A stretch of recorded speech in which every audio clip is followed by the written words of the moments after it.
My mom promised only small gifts for everyone on Christmas. Then my sister's kids got phones. My mother stood in her kitchen and promised everyone would get small, simple gifts for Christmas this year. 2 months later, my sister's kids unwrapped brand new iPhones worth over $2,000, while my 8-year-old son got a pack of socks. But what my mother didn't know was that I'd been paying $800 a month to cover her health insurance, and she was about to find out what happens when you take kindness for granted. You won't believe what happened next. Before we continue, please subscribe and hit that notification bell, because this story gets absolutely wild, and you definitely don't want to miss how karma catches up with entitled family members. My name is Rebecca Wallace. I'm 35 years old, a single mother, and I work as a regional operations manager for a pharmaceutical distribution company based out of Chicago. It's demanding work with long hours and constant problem solving, but it pays well enough that I can provide comfortably for my son Cameron and still have a little left over for savings. Cameron's father hasn't been in our lives for 6 years. Not since he decided that fatherhood interfered with his lifestyle and simply walked away without looking back. So it's been just the two of us building our life together, and honestly, we've done pretty well. I've always prided myself on being independent. I don't ask my family for financial help. I handle my own problems, pay my own bills, and make my own decisions. But I still show up for holidays, and family gatherings still try to maintain those connections, even when they feel more like obligations than actual relationships. That October afternoon when everything started, I had driven to my mother's house in the suburbs with Cameron, who was 8 years old and still believed in the magic of family traditions. My sister Vanessa was already there at the kitchen table with her 12-year-old twins, both of them glued to their phones and not looking up once. "Everyone will get something small this year," my mother announced, her voice deliberately calm and rehearsed. "We're keeping Christmas simple and fair for everyone." "That sounds reasonable," I said, pouring myself coffee from the pot on the counter. "Cameron will be happy with anything. He's easy to please." My mother smiled, but something about it didn't reach her eyes. She had that look she always wore when she was planning something, the one that made my stomach uneasy, even though I couldn't quite pinpoint why. I brushed it off. After all, Christmas was still 2 months away. Vanessa finally looked up from scrolling through her phone. "Mom, the kids really want those new phones for Christmas," she said. "You know, the ones with the amazing cameras? The latest model?" "We'll see," my mother said in that non-committal tone that actually meant yes, but I don't want to admit it yet. I felt a small twinge of annoyance. Vanessa's husband, Brad, worked in commercial real estate sales and made decent money. They weren't struggling financially by any measure, but my sister had always been exceptionally good at asking for things, at making people feel like they owed her something, at positioning herself as someone who deserved special treatment. "What about you, Cameron?" my mother asked, bending down to look at my son. "What do you want for Christmas?" Cameron shrugged his small shoulders, barely moving. "I don't know," he said quietly. "Maybe some art supplies or books? I like drawing." My mother patted his head absently, already turning her attention back to Vanessa's twins. "We'll figure something out," she said dismissively. I watched the interaction carefully, noting how quickly she moved away from Cameron, how her focus shifted immediately back to Vanessa's children, as if they were the only grandchildren who mattered. It wasn't the first time I'd noticed the difference in how she treated the kids. But I'd always told myself I was being oversensitive, reading too much into innocent favoritism making mountains out of molehills. That evening, as Cameron and I drove home, he was unusually quiet in the back seat. I glanced at him in the rearview mirror. "You okay, buddy?" "Yeah," he said, but his voice was small and distant. "Mom, does Grandma like me?" The question caught me off guard. "Of course she likes you," I said automatically, though the words felt hollow even as I spoke them. "Why would you ask that?" She just seems to like Olivia and Owen more, he said, naming Vanessa's twins. They get to do stuff with her all the time. She takes them places and buys them things and talks about them a lot. I felt my chest tighten. Grandma loves you, Cameron. Sometimes adults just show it differently. But even as I said it, I knew it wasn't true. My mother didn't show love differently. She simply loved some grandchildren more than others, and Cameron was perceptive enough at 8 years old to recognize that reality.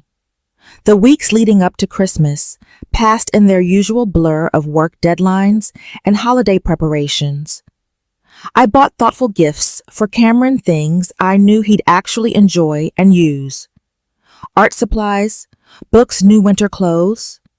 He needed a beginner's photography kit because he'd expressed interest in taking pictures. I also bought modest gifts for my parents and Vanessa's family. Nothing extravagant, but appropriate and personal. My mother called a few times to discuss Christmas Day logistics.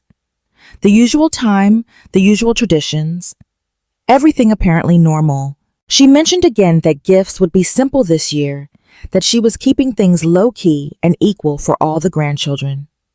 I believed her because I wanted to believe her, because assuming the best of family is what we're conditioned to do. Christmas morning arrived cold and bright. Cameron and I opened our presents to each other first, just the two of us in our small living room before heading to my parents' house. He loved everything I'd chosen, his face lighting up with genuine joy that made all the careful selection worthwhile. We arrived at my parents' house around 10 in the morning. Vanessa and Brad were already there with Olivia and Owen. Everyone gathered in the living room that my mother had decorated extensively with garland and lights, and a massive tree covered in ornaments. The twins were as usual absorbed in their phones. "Let's do presents," my mother announced once we'd settled in with coffee and pastries. I love seeing everyone's faces when they open their gifts. She started with Vanessa's twins. Olivia opened her gift, first the wrapping paper expensive and elaborate. Inside was a brand new iPhone, the latest model that cost over $1,000. Her face lit up immediately. "Oh my God! Grandma, this is amazing!" she squealed. "Thank you so much." Owen opened his next. An identical iPhone, same model, same price tag. He grinned and immediately started setting it up. "These are so cool," he said. "Thanks, Grandma." My stomach dropped as I watched the twins with their expensive gifts, understanding with sudden and horrible clarity exactly what was about to happen. My mother's promise of small, simple, equal gifts had been a lie. A deliberate lie to keep me from objecting or questioning or preparing Cameron for the inequality he was about to experience. "Cameron's turn," my mother said, handing him a small, cheaply wrapped package. Cameron opened it slowly, his small hands careful with the paper. Inside was a pack of socks. Plain white athletic socks, the kind you buy in bulk at discount stores. 6 pairs, maybe $15 total. He stared at them for a moment, his expression unreadable. There was also a small coloring book with generic designs and a pack of cheap crayons, the kind that break easily and don't color well. Maybe $20 total value. "Thank you, Grandma," Cameron said quietly, his voice barely above a whisper. His eyes didn't meet anyone's. "You're welcome, sweetie," my mother said brightly, already moving on to distribute other gifts around the room. I sat frozen, rage and hurt, and disbelief churning in my stomach. Over $2,000 on phones for Vanessa's twins, $20 on socks, and a coloring book for my son. My mother had deliberately created this moment, had promised equality to keep me complacent, and then had humiliated Cameron in front of the entire family. "Are you okay, Mom?" Cameron whispered to me, his small hand finding mine. I realized I must have looked as devastated as I felt. "I'm fine, buddy," I lied. "Let's open the other presents." The rest of Christmas passed in a blur. I went through the motions, smiled when appropriate, made conversation that I don't remember. All I could think about was Cameron's face when he opened those socks, the careful neutrality he'd adopted to hide his hurt. As we drove home that afternoon, Cameron was silent again. The socks sat in a plastic bag in the back seat, along with the cheap coloring book he'd never use. I wanted to say something to explain or apologize or make it better somehow. But what could I possibly say that would make this okay? That evening after Cameron went to bed, I sat alone in my living room and let myself feel the full weight of what had happened. This wasn't about the monetary value of gifts. This was about my mother deliberately showing Cameron that he mattered less, that he was worth less, that he deserved less than his cousins. And she'd done it with premeditation, with planning, with a promise of equality that she'd never intended to keep. I pulled up my phone and looked at Vanessa's social media. She'd already posted multiple photos. Olivia and Owen holding their new phones with huge smiles. The caption reading, "Spoiled by the best grandma ever. These kids are so blessed." Blessed. The word made me want to throw my phone across the room. But something else caught my attention as I scrolled. In my phone settings, I opened my insurance portal. I'd been carrying my parents, Vanessa and Brad, on my company's family health insurance plan for the past 4 years. The benefit of working for a large pharmaceutical company was exceptional insurance coverage, and when my mother had mentioned their premiums were becoming unaffordable, I'd added them to my plan. $800 per month came directly out of my paycheck to cover 4 adults who weren't technically my dependents. I paid it without complaint, because that's what family does, right? We help each other. Except family also doesn't humiliate 8-year-old children with cruel favoritism. Family doesn't lie about equality and then rub inequality in everyone's faces. Family doesn't take with both hands while giving nothing in return. I looked at the billing cycle information. The next enrollment period started January 1st, just 6 days away.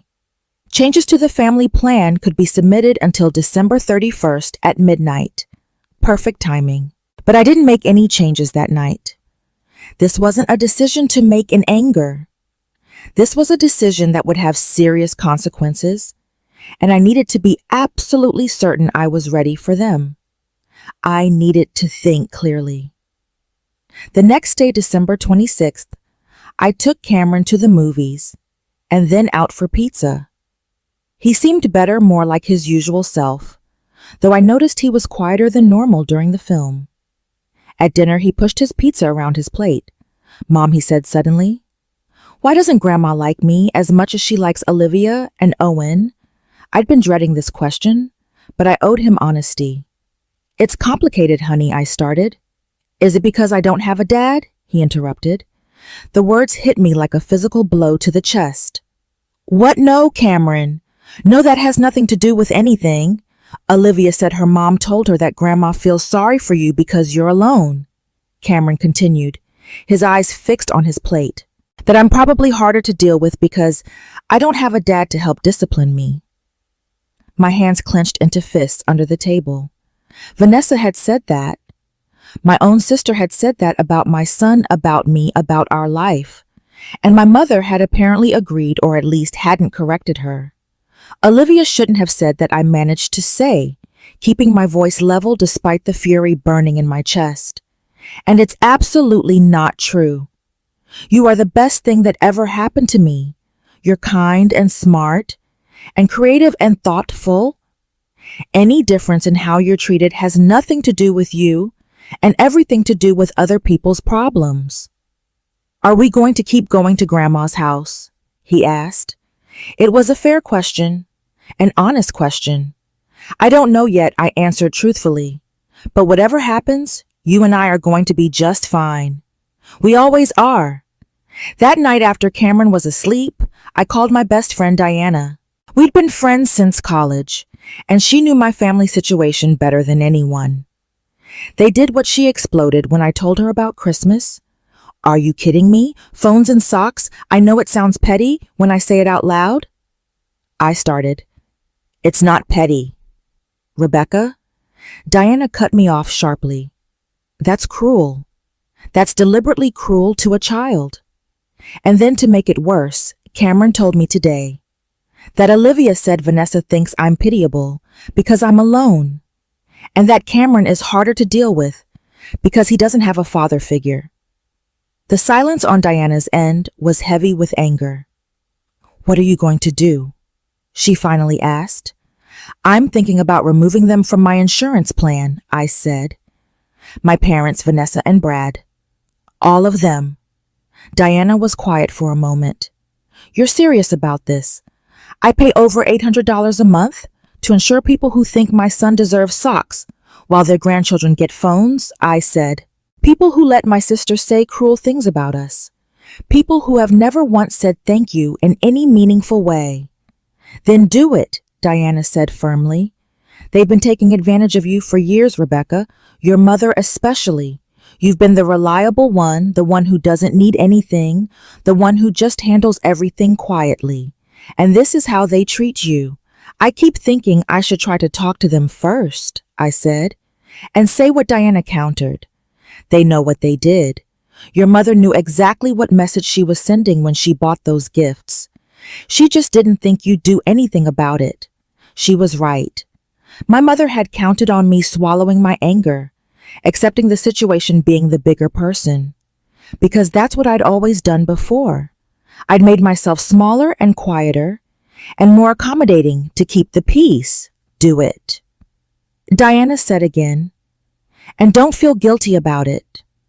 December 29th arrived. I'd spent 2 days going back and forth in my mind, questioning myself, wondering if I was overreacting or being vindictive. But every time I wavered, I thought about Cameron's face when he opened those socks. I thought about him asking if he'd done something wrong. I thought about him internalizing the message that he was worth less than his cousins. At 9 o'clock that evening, I logged into my insurance portal. My hands were steady as I navigated to the family plan section. One by one, I removed them from coverage. My father, my mother, Vanessa, Brad. 4 names deleted with 4 clicks. The system asked me to confirm my changes. I confirmed. It asked if I was sure I was absolutely sure. The changes would take effect January 1st. They would receive notification letters in the mail within a week, informing them that their coverage had ended and they would need to secure new insurance. I logged out and closed my laptop. It was done. January 2nd. My phone started ringing. My mother's name flashed on the screen. I let it go to voicemail. She called again an hour later, then again that evening. Vanessa called. My father sent a text. I ignored all of them. On January 3rd, my mother showed up at my house. Cameron was at school, and I was working from home that day. I answered the door, but didn't invite her in. "What did you do?" She demanded, her face red with anger. "We got letters saying our insurance was canceled.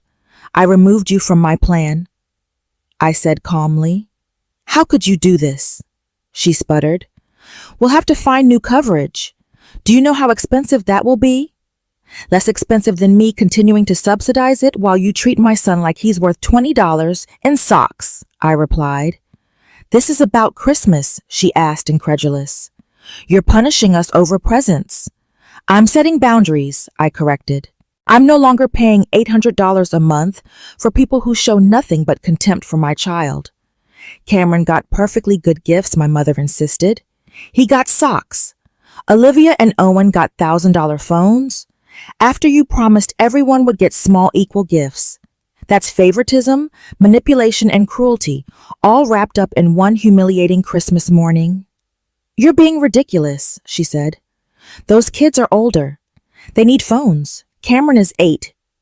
He doesn't need expensive electronics." "Then Vanessa and Brad can pay for their insurance," I said, "and you and Dad can pay for yours. I'm done subsidizing people who can't even show basic kindness to my son." My mother's expression shifted to something uglier. "You've always been jealous of your sister," she spat. "Always so sensitive. Always making everything about you." "This is about Cameron," I said firmly, "and about respect, and about me finally understanding that I don't owe you anything, just because we share DNA. She left slamming my door hard enough to rattle the frame. I stood in my entryway for a long moment, my heart pounding, but feeling strangely lighter than I had in weeks. The next few weeks were chaos. My phone was flooded with angry messages from Vanessa demanding I put them back on the insurance, calling me selfish and vindictive and cruel. My father sent a long email about family loyalty and forgiveness, completely ignoring the fact that his wife had deliberately hurt his grandson. My mother spread her version of events to extended family, painting me as unstable and vengeful over nothing. Some relatives reached out to tell me I was wrong, that I should apologize, that family comes first.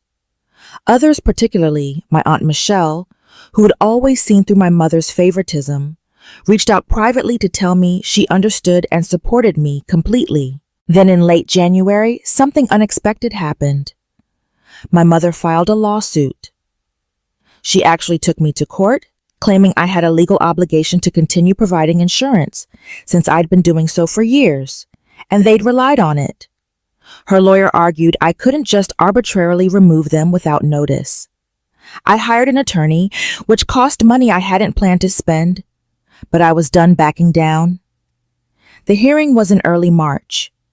We sat in a courtroom while my mother's attorney argued that I had created a verbal contract by providing insurance for 4 years.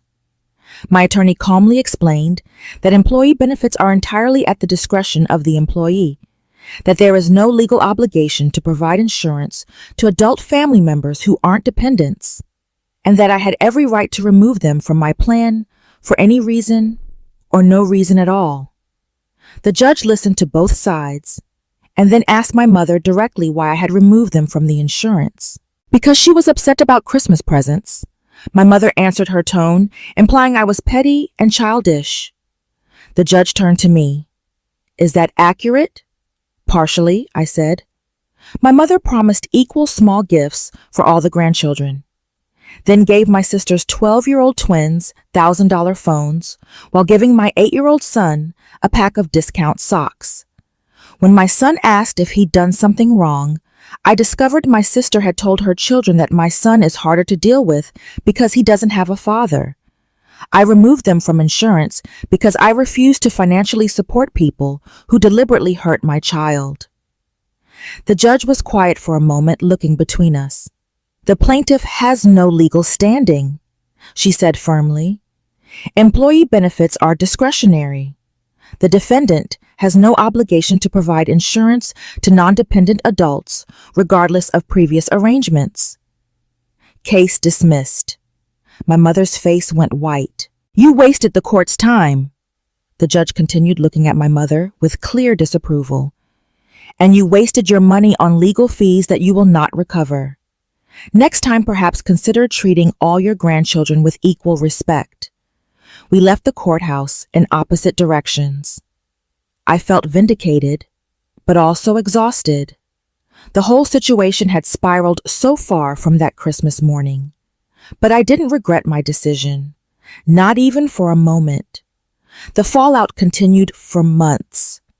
My parents struggled to find affordable insurance in their 60s with various health conditions. Their premiums ended up being triple what they'd been paying as part of my plan. Vanessa and Brad also faced higher costs, which put strain on their already stretched finances.